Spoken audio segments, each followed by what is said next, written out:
এই খরগোশের কাঠ বিড়ালি, তোমরা মারামারি করছো কেন? মারামারি করো না, থামো। আর এদের তো থামানোই যাচ্ছে না। হ্যালো পুলিশ, এখানে কাঠ বিড়ালে আর খরগোশ মারামারি করছে, জলদি চলে আসুন। ঠিক আছে, আমি এখনই আসছি, 5 মিনিটের মধ্যে ওদের ধরে নিয়ে আসবো। আমার শহরের রাস্তার মধ্যে মারামারি ছুটিয়ে দিব আজকে, দাঁড়া। এই তোরা রাস্তার মধ্যে মারামারি করছিলি কেন? দাঁড়া, কোনো কথা হবে না, চুপ চুপ চুপ, একদম কথা বলবি না, চুপ। ওইদিকে যা, তোদের আজকে ধরে নিয়ে যাবো, চল জেলে চল, জেলে করবো আজকে আমি।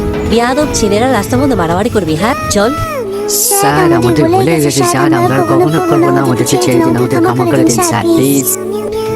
আরে এরা কি মারামারি করছো না কুলাকুলি করছে, কিছুই তো বুঝতে পারছি না কি হচ্ছে এখানে। আরে না, ওরা তো দেখি মারামারি করছে। আরে এ তো দেখি ওর মাথা বাড়িয়ে দিবে, আমাকে এখনই পুলিশকে কল দিতে হবে।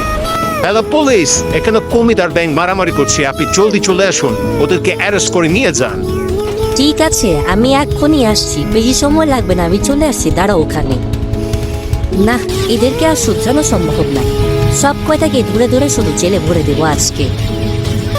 আরে এ কি, মাছটা আমাকে খবর দিয়েছে জন্য তোর মাছটাকেই মারলি, আজকেই তো ওদের সব কয়টাকে জেলে ভরে দিব।